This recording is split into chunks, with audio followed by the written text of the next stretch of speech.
Ya, buenos días otra vez. Nosotros estamos viendo el método de conversar y evangelizar. Eso es lo que estamos viendo en las clases. Hoy día en particular vamos a terminar la etapa del rol del constructor, que ya lo hemos estado viendo en dos clases. Se nos hizo un poquito más largo esta etapa. Normalmente alcanzamos a ver en dos partes más o menos, o en una, uno de los roles.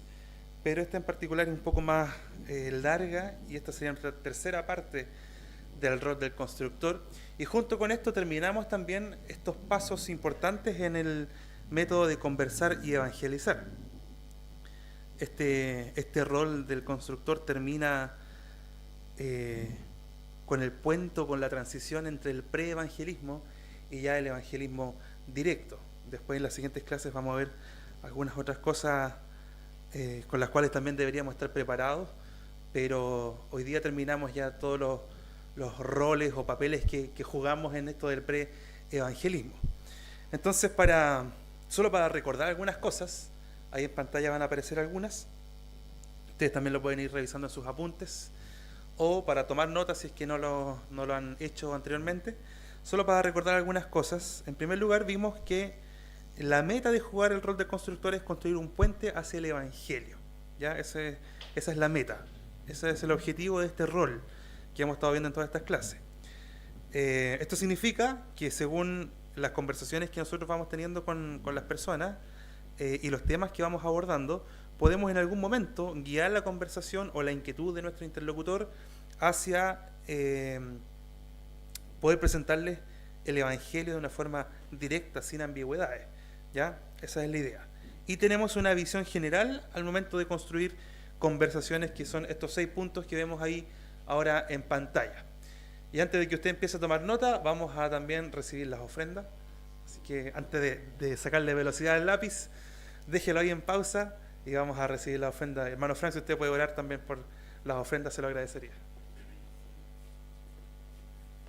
Señor Jesús, te damos las gracias por este día, Señor, en el cual podemos venir a aprender de tu palabra, Señor, y sé tú preparando nuestros corazones, Señor, y así también nuestra mente. Ahora, Señor, también al entregar nuestra ofrenda, Señor, te pedimos que tú también coloques esa gratitud en nuestros corazones de poder ofrendar. En el nombre de Jesús, amén. Bien, entonces mientras el hermano ahí recibe las ofrendas, si que usted la trajo preparada, lo puede entregar ahora. Vamos a repasar un poquitito, a recordar más que nada, más que repasar, recordar estos puntos esenciales que ya hemos visto en las clases. Tenemos entonces una visión general al momento de construir conversaciones o construir puentes, y hace 2 clases atrás vimos las 3 primeras: un equilibrio correcto en nuestras conversaciones, encontrar un punto en común y construir un puente usando las creencias compartidas. Eso fue lo que abordamos hace 2 clases atrás con el hermano Ezequiel.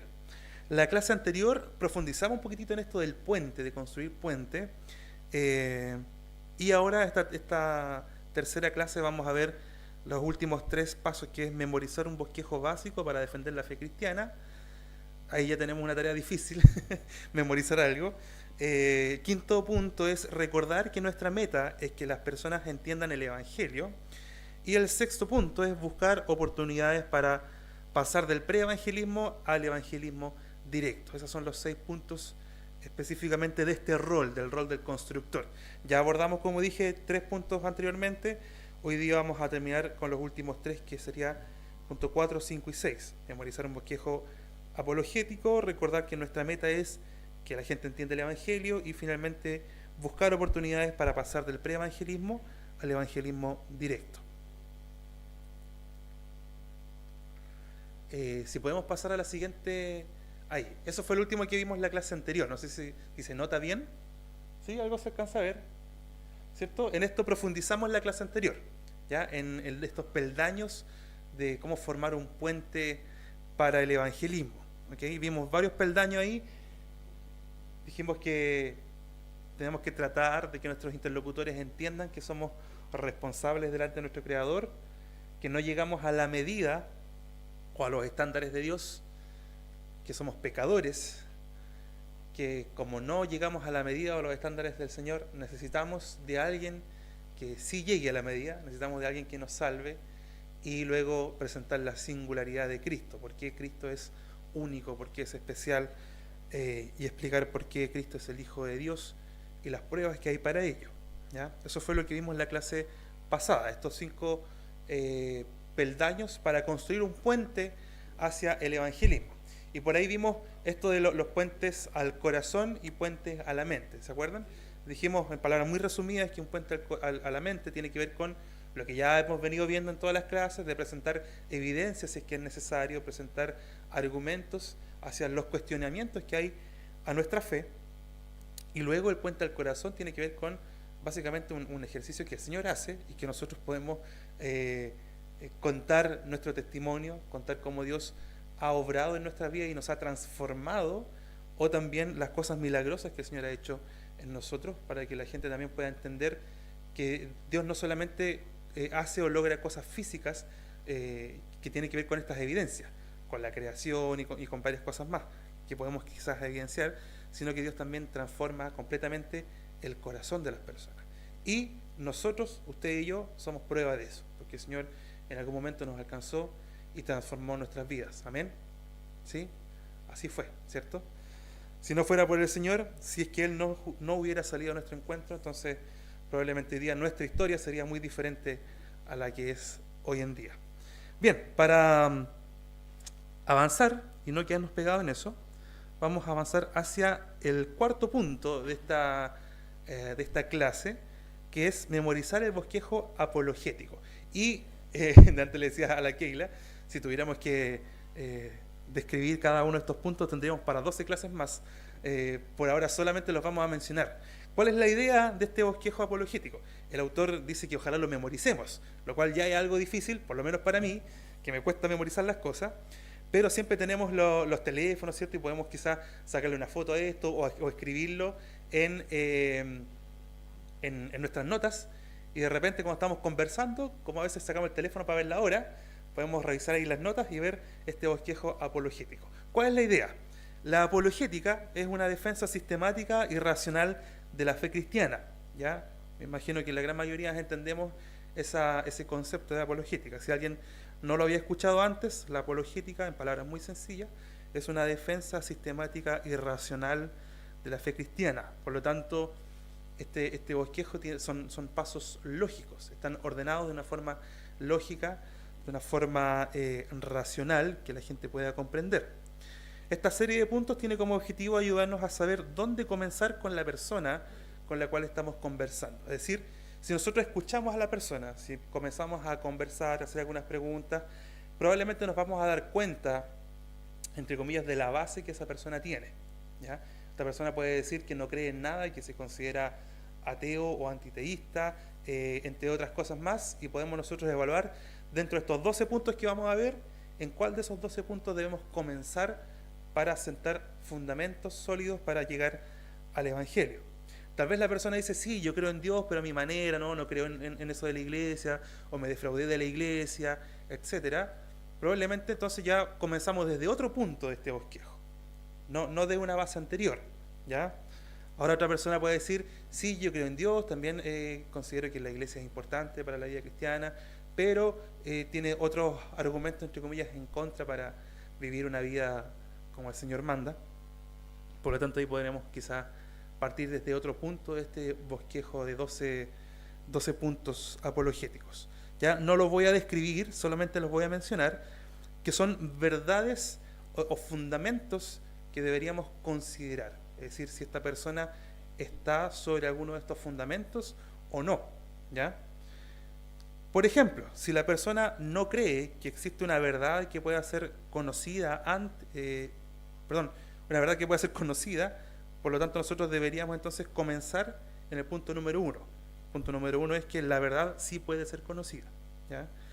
Ahora, si la gente cree que todos los puntos de vista son correctos, son ciertos, entonces debemos iniciar en el segundo punto de este bosquejo, que dice que lo opuesto a la verdad es falso, ¿ya? Ahí está el bosquejo.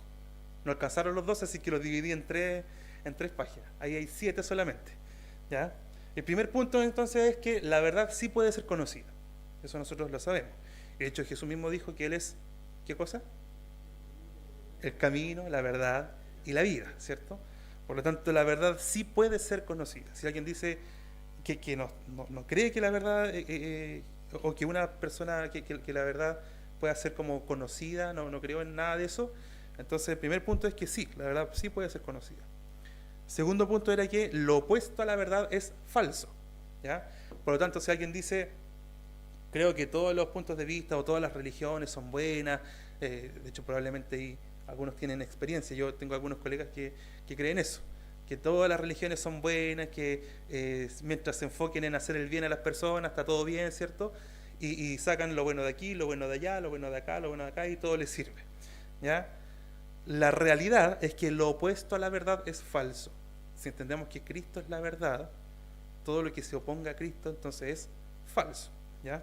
Esa es otra verdad que debemos considerar y que nosotros debemos saber para entender más o menos en qué punto está la persona. No es que nosotros le vamos a leer esto a la persona, sino que nos sirve, es una herramienta para nosotros. El tercer punto es que es verdad que Dios existe, ¿ya? El primer punto era que la verdad puede ser conocida, sí. Lo que se opone a la verdad es falso, y hay una primera verdad aquí, que Dios es real. ¿Amén? Amén. Dios es real. El cuarto punto, si Dios existe, por lo tanto, también es posible que existan los milagros que hayan ocurrido, que estén ocurriendo hoy en día, ¿ya? Por ahí pueden haber muchos escépticos que no crean en los milagros. ¿Cómo puede ser posible que Jesús haya caminado sobre el agua, cierto? Imposible. ¿Cómo puede ser posible que Lázaro haya resucitado? No tiene sentido. ¿Cómo puede ser posible? Etcétera, etcétera, etcétera. Muchos milagros más que están registrados en la Biblia y que nosotros confiamos y creemos en que eso fue así, y creemos que el Señor sigue haciendo milagros. Uno de los más grandes que todavía hace el Señor es rescatarnos a nosotros de la muerte eterna, ¿cierto? Entre otras cosas más. Por lo tanto, si Dios es real, también existe esta posibilidad, y es real esta posibilidad, de que Dios haga milagros. Los milagros fueron usados para confirmar el mensaje de Dios en el Nuevo Testamento. Ese es el punto número 5, ¿ya? Lo que vemos ahí en el Nuevo Testamento, estos milagros, tanto que Jesús realizó como también los apóstoles realizaron, fueron utilizados para confirmar, entre comillas, la autoridad de Cristo. Es decir, ¿quién puede hacer todos estos milagros a menos que venga del Padre, Jesucristo, ¿cierto? Y después Jesús dio autoridad a los apóstoles para que también hagan milagros y la gente pueda saber que son enviados de Dios. Por lo tanto, llegamos al punto número 6, que el Nuevo Testamento es históricamente confiable. Eso se puede argumentar. Si hay alguien que tal vez cree todo esto demás, pero dice, no, aquí el Nuevo Testamento, esto no creo que haya sido así, porque, no sé, los rollos se perdieron, se encontraron después, la gente los inventó, le añadieron cosas a la Biblia, le quitaron cosas a la Biblia, etcétera. Uno puede argumentar lógicamente a favor de esto. El Nuevo Testamento es históricamente confiable. El séptimo punto es que el Nuevo Testamento dice que Jesús afirmó ser Dios. Por lo tanto, si se fijan, vamos llevando un orden, valga la redundancia, ordenado y lógico. Si el Nuevo Testamento es confiable, entonces podríamos confiar en lo que dice, y el Nuevo Testamento dice que Jesús es Dios, ¿ya? Jesús mismo lo afirmó ahí en el Nuevo Testamento. Si pasamos a la siguiente, el punto número 8, esta declaración de Jesús acerca de sí mismo ha sido confirmada por tres puntos especiales. Podemos agregar varios más, pero vamos a mencionar solo 3. Él cumplió cientos de profecías del Antiguo Testamento, y no ha habido nadie que haya cumplido todas esas profecías. Quizás por ahí alguien se atrevió a parecerse en algún modo a una profecía y haberlo cumplido, entre comillas, parecido a Jesús, pero la verdad es que Jesús cumplió cientos de profecías del Antiguo Testamento. Jesús vivió una vida sin pecado, ¿ya? Al que no conoció pecado, dice la Biblia, por nosotros lo hizo pecado. Jesús también resucitó de entre los muertos, y eso ya algo hablamos la semana pasada, ¿se acuerdan? No es algo que se haya inventado, algo que se utiliza para justificar nuestra fe, sino que es algo que ocurrió de forma real, que se presentó a las mujeres que fueron al sepulcro en la mañana, ¿cierto? Y no estaba la piedra vacía. Él se presentó a ella, se presentó a sus apóstoles, a sus discípulos, y también el libro de Hechos dice que se presentó a más de 500 personas al mismo tiempo. Por lo tanto, hay una amplia gama de testigos de que eso fue real y que nadie puede refutarlo. El punto número 9, si lo anterior nos indica que Jesús es Dios. Es decir, si vamos de una forma ordenada, en el punto 7 dijimos que el Nuevo Testamento dice que Jesús afirmó ser Dios. En el punto 8 encontramos fundamento para eso, para creer que eso es real. Por lo tanto, el punto 9 nos lleva a confirmar que Jesús sí es Dios. Es decir, Jesús dijo que era, y después de confirmarlo, entendemos que sí es Dios. El 10º punto, vamos a la siguiente ahí. Cualquier cosa que enseñe Jesús, por lo tanto, si Jesús es Dios, cualquier cosa que Él enseñe es verdad. ¿Se fijan que con eso comenzamos? El primer punto era que la verdad puede ser conocida. Y ahora de a poquitito nos vamos acercando a esta verdad que está en Cristo. Si Jesús es Dios, cualquier cosa que Él enseñe tiene que ser verdad. Es imposible que si Jesús es Dios enseñe algo incorrecto, equivocado, una falsedad o una mentira. ¿Ya? Todo lo que Jesús enseñe es verdad. El punto número 11, Jesús enseñó que la Biblia es la palabra de Dios. Por lo tanto, pasamos al punto 12, es verdad que la Biblia es palabra de Dios y todo lo que se oponga a la Biblia o a la palabra de Dios es falso. ¿Ya? Eso sería este bosquejo apologético. Son 12 puntos que, como dije, podríamos tal vez desarrollarlo, pero tardaríamos 12 clases más en desarrollarlo. Pero nosotros debemos entender o tener a la mano este bosquejo, si es que no somos capaces de memorizarlo como yo, tenerlo a la mano para entender más o menos desde dónde comenzar con nuestro amigo, vecino, colega a hablar del Evangelio. ¿Ya? Tal vez hay fundamentos, tal vez hay bases, tal vez hay conocimientos, sean sólidos o conocimientos vagos acerca del Señor. Es posible que exista y nosotros debemos analizar desde cuál de todos estos 12 puntos podemos comenzar. Quizás hay que afirmar alguno de los fundamentos para que la persona pueda comprender la verdad de Cristo. Si es verdad que la Biblia es la palabra de Dios, entonces todo lo que se oponga a la Biblia es falso y ahí ya podemos decirle entonces a la persona el mensaje del Evangelio que está en la palabra del Señor. Amén. Al comprender este bosquejo entonces, o estas verdades en orden, de forma ordenada o lógica, tendremos entonces ya algunas ideas prácticas en el momento de construir puentes a la mente. Recordemos eso, puentes a la mente, es decir, a la racionalidad de las personas o a las inquietudes o cuestionamientos que las personas puedan tener. Para eso necesitamos escuchar, conversar, hacer algunas preguntas y entender más o menos en qué punto está esta persona, ¿ya? En qué punto quizás de acercamiento podríamos decirle, en qué punto de acercamiento a la verdad de Cristo está muy lejos o está rodeando entre comillas la verdad de Cristo. Ya lo mencioné varias clases atrás, sin la guía del Espíritu Santo nada de esto va a rendir fruto. Estos solamente son herramientas que nos pueden ayudar a nosotros a tal vez enfocar una conversación de una manera mucho mejor, ¿ya? Esos serían los 12 puntos del bosquejo apologético, que nos van a permitir de alguna u otra forma dar una defensa racional y ordenada de nuestra fe, si es que se nos exige algún tipo de argumentación. Puede ocurrir en algún caso que quizás la persona no nos exija ninguna evidencia y sencillamente el Señor nos da la posibilidad de hablar de forma directa el Evangelio en una pura tarde, ¿cierto? Y si tenemos la posibilidad de hacerlo, amén, hagámoslo y el Señor que obre en sus corazones. Pero puede que existan otros que son más duros, más reacios y nos va a tocar conversar una y otra vez y quizás cada semana con el vecino, en el trabajo, vamos a tener que ir de a poco tal vez comentando y evidenciando algunas verdades hasta que finalmente el Señor toque los corazones de estas personas y puedan comprender el Evangelio. Ahora, cuando nos concentramos o entendemos estos 12 puntos apologéticos, es fácil olvidarnos de la meta. Y aquí pasamos al siguiente punto. No olvidar la meta. ¿Ya? En quinto lugar, debemos entender o tener presente que la meta es encontrar oportunidades para pasar del preevangelismo al evangelismo directo, ¿ya? Si solamente hablamos de los temas preevangelísticos y nunca llegamos a compartir el evangelio, entonces no estaríamos cumpliendo el mandato de Dios de ser sal y luz del mundo. Vamos ahí a Mateo, capítulo 5, versículo 13 al 16. Ahí está muy claro lo que el Señor nos pide.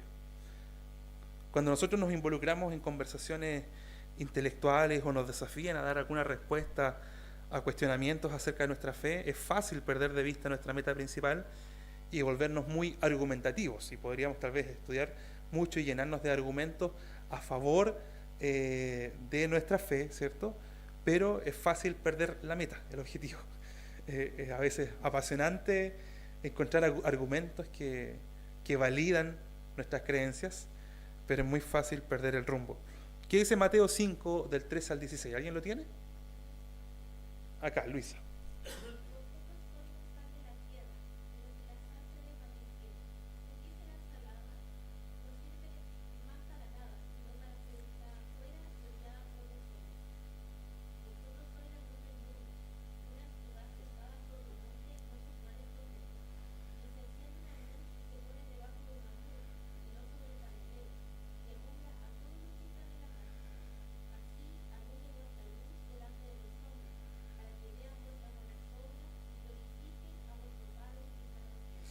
Ya, muchas gracias, Luisa. Ahí está clarísimo. Nosotros somos la sal y la luz del mundo, pero si la sal ya no sale o se desvaneciere, no funciona, no sirve. Si la luz se pone debajo de la mesa, tampoco sirve. La idea es que se ponga encima de, para que pueda alumbrar a los demás. Si nosotros nos perdemos en la argumentación y nos perdemos en todas estas cosas que pueden ser muy apasionantes muchas veces, que son entretenidas a veces de estudiar, pero no lo llevamos a lo práctico, a comunicar el evangelio, entonces estamos siendo desvanecidos como esa sal o estamos escondiéndonos debajo de la mesa como esa luz que no va a alumbrar a nadie.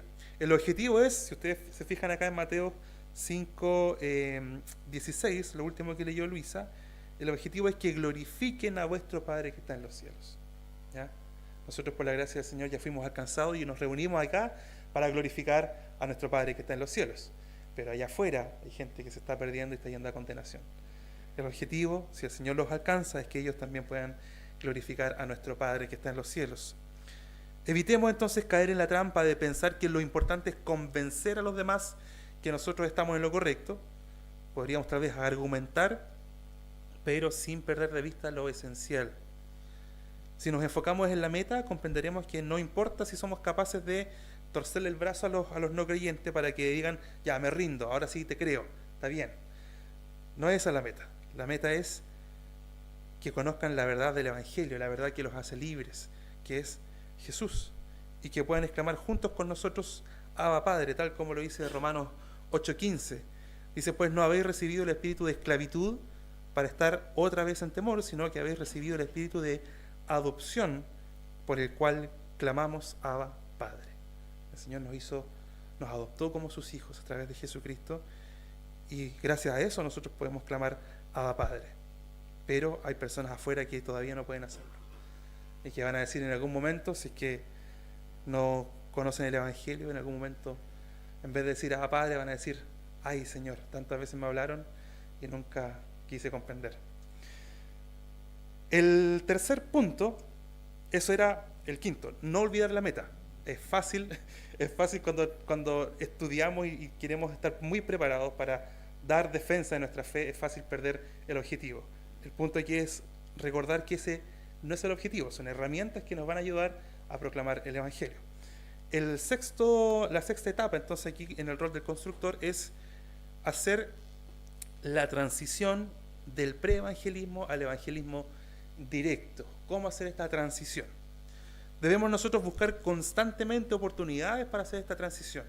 En ocasiones, cuando estamos en este proceso, puede ser útil esta pregunta que puse ahí en pantalla. Si pueden anotarla, sería genial. Dice, ¿alguna vez alguien te ha explicado la diferencia entre el cristianismo y las demás religiones? Tal vez alguien puede decir sí, no, a ver, ¿cómo lo haces tú? Nosotros podríamos tal vez explicarle esta diferencia solamente con dos palabras: hacer versus creer. Este acercamiento puede ser útil porque va a estimular la curiosidad de las personas y se van a preguntar cómo es posible que me lo pueda explicar con 2 palabras. Obviamente uno lo puede desarrollar después, ¿cierto? Pero la gran diferencia entre el cristianismo bíblico y las demás religiones es que radica en estas 2 palabras: hacer versus creer. La realidad es que todas las religiones del mundo, excepto el cristianismo bíblico, te dicen haz esto para llegar al cielo o a un estado pleno y un montón de cosas más, ¿cierto? Pero siempre hay una condición de hacer. Haz esto o renuncia a esto, deja los deseos, haz más obras buenas que malas, etcétera, para lograr el objetivo.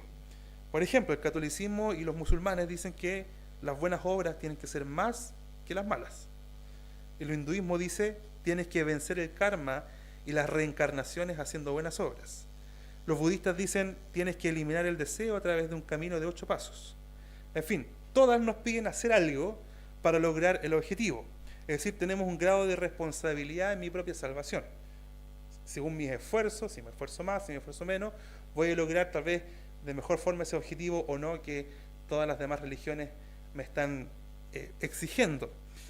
Pero la verdad es que el cristianismo bíblico se centra, o no se centra en realidad en hacer algo, sino en creer algo que ya fue hecho. La Biblia enseña que no hay nada que nosotros podamos hacer para ser salvos y tener una relación con Dios. No importa cuánto hagamos, nuestras obras nunca van a ser suficientes para, entre comillas, ganarnos un pedacito de cielo. Esa expresión es como bien popular, ¿cierto? Alguien, se ganó un pedacito de cielo con esa buena obra que hizo, ¿cierto? Ayudó a un abuelito a pasar la calle y se ganó un pedacito de cielo. Y de hecho, tristemente a veces se enseña a los niños, así como ayude a los ancianitos a pasar la calle, ayude a hacer tal cosa, a recoger la basura y se gana un pedacito de cielo, entre comillas, de forma inocente se usa esa expresión, pero es una mentira tremenda, ¿cierto? Una mentira triste, que claro, camuflada, que pareciera tener buenas intenciones, pues en realidad le estaríamos haciendo un tremendo mal a los niños. Es imposible ganarnos un pedacito de cielo por muy buenas obras que hagamos, por muchas que hagamos, no es posible. Vamos por favor a Efesios, alguien que busque Efesios capítulo 2, versículos 8 al 9, y otra persona que me ayude con Tito, capítulo 3, versículo 5.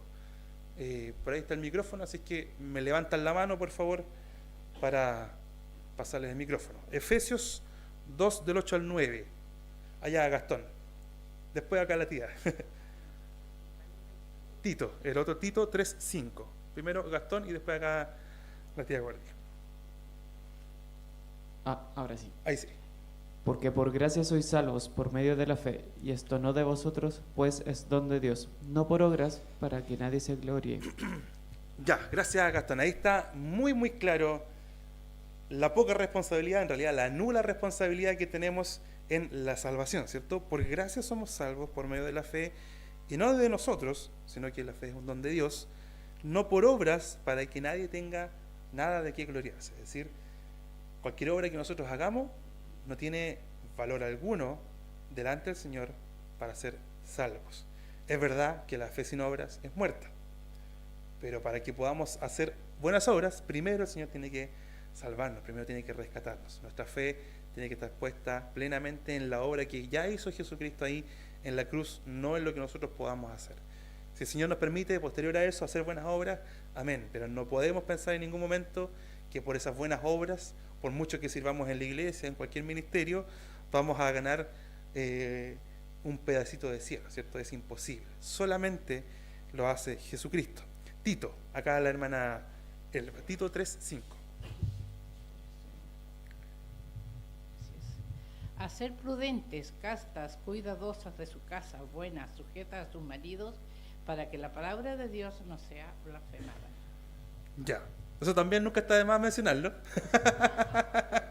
Pero es Tito capítulo 3, versículo 5. Leí otro pasaje. Eso no está de más mencionarlo, igual que para los hombres, ¿eh? Los hombres tenemos que ser amorosos, amar a nuestras mujeres. Nos salvó no por obras de justicia que nosotros hubiéramos hecho, sino por su misericordia, por el lavamiento de la generación y por la renovación en el Espíritu Santo. Ya, ahí sí la chuntamos. nos salvó no por obras, todavía es mucho más claro, no por obras de justicia que nosotros hubiéramos hecho. ¿Ya? Eso ya es más claro de echarle agua. Si no logramos comprender quizás a cabalidad Efesios, esto es mucho más claro. Nos salvó a nosotros, no por obras de justicia que nosotros mismos hubiésemos hecho, sino solamente por su misericordia, por el lavamiento de la regeneración y por la renovación en el Espíritu Santo a través de Jesucristo. Amén. Es decir, no tenemos absolutamente ninguna capacidad y posibilidad de nosotros aportar a la salvación, de poder adquirir de alguna forma y llegar delante del Señor y decir, yo me gané estar aquí, me gané esta posición, hice muchas horas buenas y me gané un pedacito. No, absolutamente nada. No está mal hacerlo, pero eso no tiene ninguna validez delante del Señor. Por esta razón, hermanos, entonces es que el enfoque del cristianismo bíblico no está en hacer. Acabamos de leer en Efesios, en Tito, podríamos quizás mencionar otros más, pero el enfoque no está en hacer las cosas. Todo lo que nosotros hagamos no tiene valor alguno para esto. El enfoque no está en hacer, sino que está en creer y confiar en lo que ya hizo nuestro bendito Salvador ahí en la cruz. Romanos 5:8, probablemente más de algunos se lo sabe, mas Dios muestra su amor para con nosotros, en que siendo aún pecadores, Cristo murió por nosotros. Jesús proveyó el sacrificio perfecto para expiar los pecados de su pueblo, por lo tanto mi responsabilidad no es hacer, ¿ya? Yo entiendo que todos los que estamos aquí tenemos esto más o menos claro, pero tenemos que ser todavía más claros al momento de compartir el Evangelio. Nuestra responsabilidad no está en hacer cosas, sino que está en creer. Nuestra responsabilidad es creer lo que Dios hizo por medio de la muerte y resurrección de Jesucristo y pedirle que Él perdone nuestros pecados, tal como dice ahí Hechos capítulo 13, 38. ¿Alguien lo puede leer? Hechos 13, 38.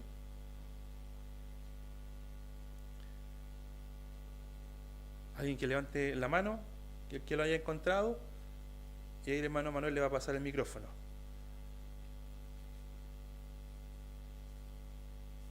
Hechos 13, 38. Allá, Daniel.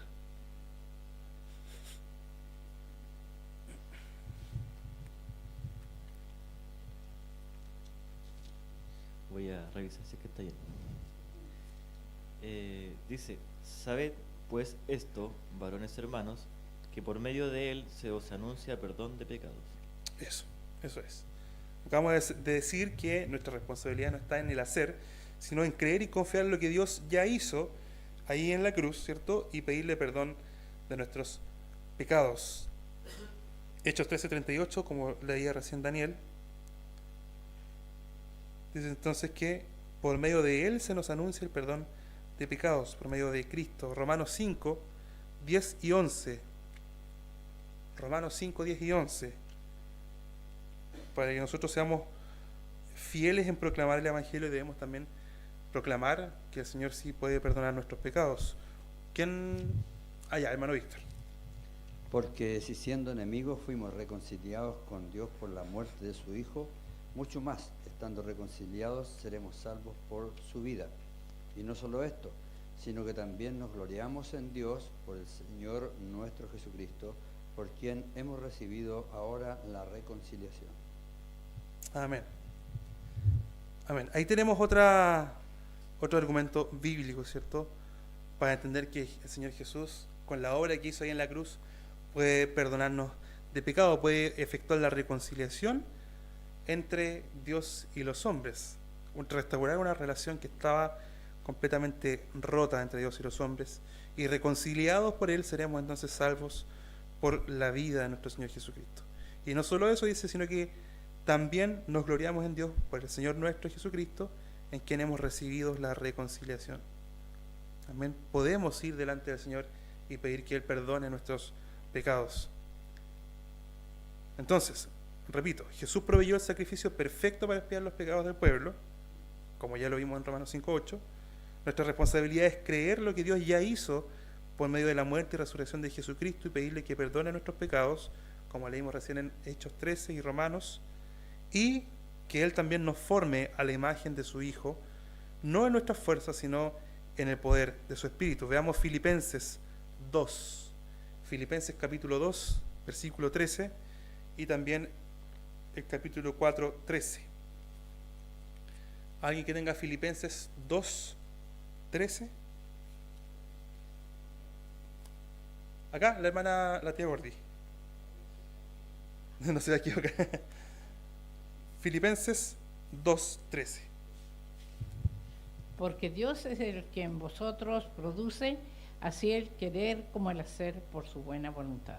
Ya, entonces la idea es que el Señor forme en nosotros la imagen de Cristo, no en nuestras fuerzas, otra vez, ya no era en nuestras fuerzas ni en nuestras obras para alcanzar la salvación, y otra vez no es en nuestras fuerzas el hecho de que Cristo va formando en nosotros el carácter de Él, no en nuestras fuerzas, sino en su poder, porque Dios es el que produce en nosotros el querer como el hacer. Y el 4.13, ¿qué dice? Eso ya lo sabemos de memoria, ¿cierto? Todo lo podemos en Cristo que nos fortalece, pero si leemos un poquitito antes, el apóstol viene diciendo que aprendió a vivir en abundancia como también en pobreza, y sabe gloriarse en ambas cosas. Por lo tanto, todas las situaciones que el Señor les permite vivir, las puede sobrellevar solamente en Cristo que nos fortalece, no en nuestras fuerzas. Si fuera por nuestra fuerza, probablemente no podríamos. Aspiraríamos siempre a algo más, a algo más, a algo más, y nunca estaríamos conformes. Solamente en Cristo podemos sobrellevar todas estas cosas. Entonces, esta diferencia entre el hacer y el creer provoca que nuestros amigos no creyentes estén dispuestos a hablar sobre Cristo, o podría tal vez provocar que nuestros amigos estén más dispuestos a hablar sobre Cristo. Entonces nosotros podemos ofrecer ahí una explicación más detallada y más directa del Evangelio, ¿ya? Esa es la idea y el objetivo de todo esto, hacer esta transición del preevangelismo hacia el Evangelio directo, sin ambigüedades, ¿ya? Esa es la idea. ¿Por qué es necesario todo esto? Ya lo explicamos al principio de todas estas clases, ¿cierto? Porque la realidad actual, las personas, el mundo actual, el mundo posmoderno, probablemente no nos van a permitir a primeras llegar con el Evangelio. De hecho, ya no es así. Hace varios años atrás era tal vez mucho más fácil. Uno podía ir puerta a puerta y tal vez instalar una conversación con una persona. Hoy en día ya sinceramente o no nos abren las puertas o de lleno no quieren conversar, ¿ya? Por lo tanto, exige de nosotros más tiempo que invertir en las personas, exige de nosotros también respuestas a los cuestionamientos. Tristemente, conversamos con mi esposa tiempo atrás, tristemente hay personas que han salido de las iglesias porque se han decepcionado, ni siquiera de las actitudes o cosas que ocurren, sino sencillamente porque la iglesia no puede dar respuestas a sus cuestionamientos. Tristemente. Porque han vivido en una liturgia o una cultura, digamos, eclesiástica durante tanto tiempo, que llega un momento en que las nuevas generaciones comienzan a cuestionarse, comienzan a tener más preguntas o más profundas, y los hermanos no logran dar respuesta a eso porque llegamos a un punto en el conocimiento del Señor que quedaron estancados en esa liturgia y no logran dar respuesta a muchas personas. Y hemos conocido a tantos que han salido de iglesias porque sencillamente no logran encontrar ahí respuestas a los cuestionamientos, a pesar de que vivieron en la iglesia, que fueron criados en el Evangelio y que ahora tristemente están apartados porque la iglesia no supo dar respuestas. No significa que nuestra tarea sea dar respuestas, nuestra tarea es proclamar el Evangelio. Solo que si nosotros logramos argumentar, dar respuesta a los cuestionamientos, probablemente vamos a tener una herramienta más para poder conversar con la persona y poder compartir el Evangelio de una forma directa. Repito, todo lo que hemos visto en estas clases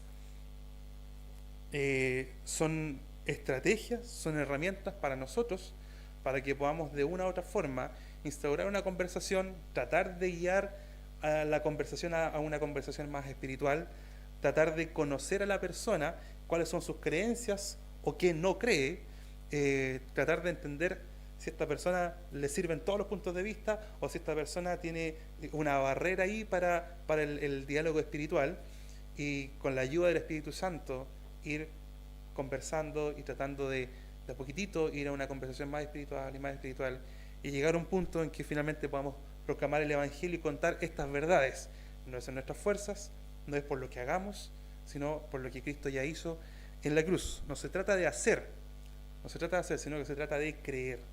Lógicamente, después de que el Señor nos rescata, nosotros queremos hacer tantas cosas para Él, entendiendo que no podemos pagar ni siquiera compensar en una mínima parte lo que Él ya hizo, sino que lo que hacemos y todo el servicio que nosotros podamos realizar, ¿cierto?, lo hacemos con gratitud, con gozo al Señor, porque queremos servirle de una forma de adoración al Señor, no porque esperamos que el Señor nos recompense o comprar algo de su gracia, no, al contrario. Eso es lo que también debe entender la gente de afuera.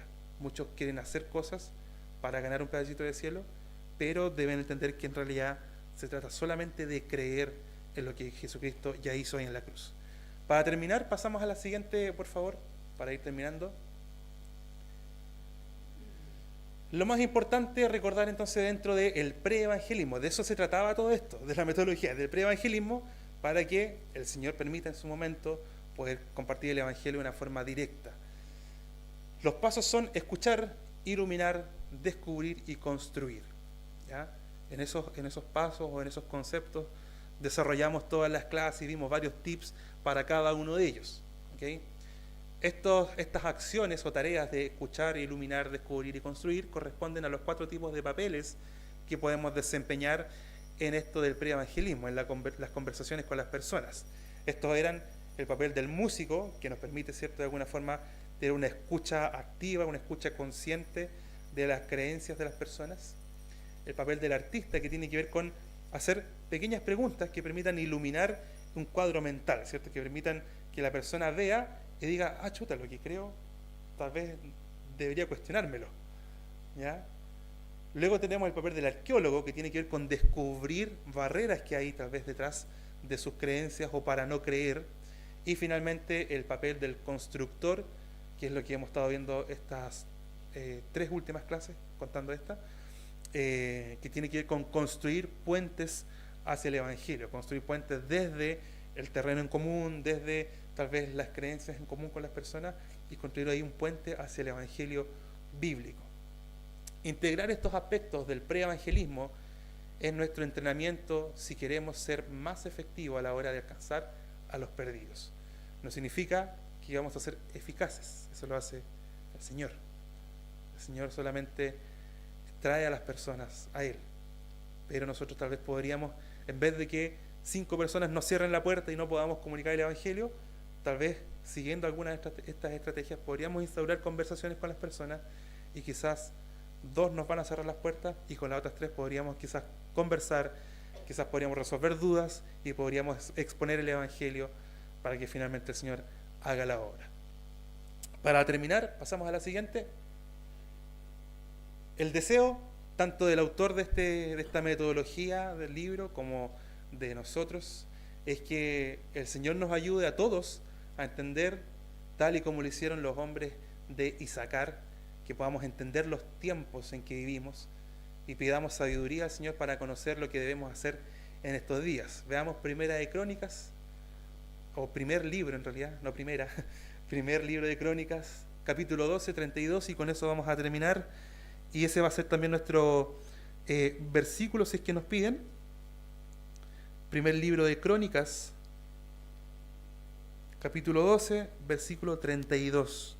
Fíjense bien, estos hombres de Isacar eran personas entendidas en los tiempos. ¿Ya? En una clase que tuve de liderazgo bíblico, el hermano Pedro justamente decía eso. El líder bíblico debe ser una persona entendida en los tiempos, una persona que está apercibida del contexto en el que se está viviendo, entendiendo que la gente, las creencias, entre comillas, van cambiando, pero sabemos que el Señor no cambia, que es el mismo ayer, hoy y siempre. Su verdad es la misma, su poder sigue siendo el mismo, su obra es la misma obra que hizo y que salvó y que sigue salvando hoy en día, ¿cierto? Nuestros gustos, las modas pueden ir cambiando, cielo y tierra de hecho pasarán, dice la Escritura, pero su palabra, que es verdad, no pasará. Amén. Leamos primer libro de Crónicas, capítulo 12, 32. Todos juntos, dice: de los hijos de Isacar, 200 principales entendidos en los tiempos y que sabían lo que Israel debía hacer, cuyo dicho seguían todos sus hermanos. Ese es el objetivo y es nuestro anhelo para cada uno de nosotros, que seamos entendidos en los tiempos, que el Señor nos dé sabiduría y que podamos compartir con gracia y con mansedumbre el Evangelio. Amén. Tengamos un tiempo de oración. Señor, te damos gracias por esta clase. Te agradecemos la posibilidad, Señor, de entender estas metodologías, Señor. Sabemos que tal vez es un trabajo arduo, quizás requiere de más estrategia, requiere de más tiempo, requiere de más disposición de nosotros hoy que años atrás, Señor, cuando era tal vez mucho más fácil. Cada uno podía pararse en una esquina, ir a alguna casa o conversar con cualquier persona y compartir el Evangelio sin tantas trabas como lo tenemos hoy en día. Pero gracias porque estamos confiados en ti, Señor, y sabemos que la obra depende exclusivamente de ti y no de nosotros. Gracias por el privilegio que tú nos has dado, Señor, de poder compartir el Evangelio, un privilegio que los mismos ángeles quisieran tener, Señor, pero tú se lo has concedido a nosotros, Señor, a tus hijos, a tu iglesia. Te pedimos tu sabiduría, Señor, pedimos tu gracia, pedimos tu humildad, Señor, tu mansedumbre para poder compartir todas estas verdades, Señor, con denuedo a las personas. Ayúdanos a poder compartir el Evangelio, Señor, que es poder tuyo. Ayúdanos, Señor, permítenos hacerlo sin ningún tipo de trabas. Ayúdanos a hacerlo, Señor, sin ningún tipo de dudas. Ayúdanos a capacitarnos si es necesario, Señor, para poder estar todavía más firmes en nuestra fe, que nuestra relación contigo, Señor, crezca cada día más y que nuestro testimonio, Señor, de lo que tú has hecho en nuestra vida pueda también sustentar o sostener, Señor, todos los dichos que van a salir de nuestra boca en algún momento, Señor. Que la gente pueda entender que Dios sí es real, que tú sí eres real, que tú sí haces milagros y que tú transformaste nuestras vidas, Señor. Y que eso mismo lo puedes hacer con la vida de las personas. Gracias porque sabemos que tu poder sigue siendo el mismo hoy en día, Señor, y no pasará. Gracias porque a pesar de que todas las cosas pasen, Señor, y que los gustos cambien, las modas cambien, las personas cambien, Señor, aún así sigue existiendo el mismo problema de siglos atrás, que es el corazón pecaminoso. Pero también sigue existiendo la misma verdad y la misma esperanza que tenemos, que es Jesucristo. Gracias, Padre Santo, porque solamente en tu poder podemos hacer todas estas cosas. Y pido que tú uses, Señor, cada una de las estrategias que aquí vimos, Señor. Usa los apuntes de nuestros hermanos, Señor, que lo puedan repasar en la semana, Señor, y que tú puedas guiarles, Señor, a las conversaciones adecuadas con las personas, Señor. Guíanos a nosotros, Señor, a poder estar atentos a nuestro entorno, Señor. Ayúdanos a ver a las personas como las vio Cristo, como ovejas que no tienen pastor, Señor. No permitas que a veces nuestro deseo de justicia sobrepase tu amor, Señor. A veces vemos tanta maldad en el mundo y nos gustaría hacer tantas cosas, o nos gustaría incluso a veces exterminar, Señor, en nuestro corazón pecaminoso a las personas que realizan el mal. Pero ayúdanos, Señor, a entender que tú tienes el control de todas las cosas y que tu justicia es mejor que la nuestra y que nosotros nos corresponde, Señor, compartir las verdades de tu reino. Ayúdanos a vivir cada día en esas verdades del reino, Señor, pero también a compartirlas cada día. Te lo pido en el nombre de Jesús. Amén. Gracias, hermanos, por su atención.